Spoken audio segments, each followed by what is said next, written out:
السلام عليكم ورحمة الله وبركاته. متابعي استمسات، أهلا وسهلا بكم من جديد. لو أول مرة بتشوف فيديو اشترك في القناة وفعل زر الجرس. فيديو النهاردة بمشيئة الله تعالى استقبال قمر يوتلسات 9 شرق وعلى طبق 70، علشان في ناس كتير وبعض الناس اتصلت عليا بيواجهوا مشكلة في استقباله هيبقى على طبق 70، وهنتابع الفيديو مع بعضينا. القمر ده اللي بينقل دوري أبطال أفريقيا. يلا بينا. هنبدأ في استقبال قمر يوتلسات اللي موجودة عليه قناة ار اس تي 2. طبعا القناة دي بتذيع مباريات أفريقية. طبعا هنميل من العدسة، لأن عارفين أمور الشرق لازم في أمور الشرق إن أنا أميل من العدسة عن النايل سات. كل ما باجي في اتجاه الشرق بميل من العدسة. هتميلها حاجة بسيطة كده وتجيب الطبق 10 سنتي من اتجاه النايل سات لاتجاه الشرق. هتجيب ال10 سنتي دي وتبدأ إن أنت ترفع الطبق لفوق سنة سنة معاك وعينك على الإشارة.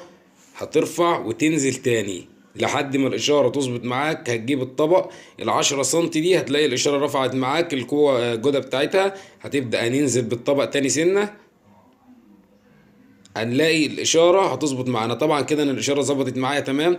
اتجاه ال بي زي ما هو وكده، مفيش اي مشكله، واستقبلت القمر ولا اي مشكله خالص. قمر يوتلسات 9 شرق.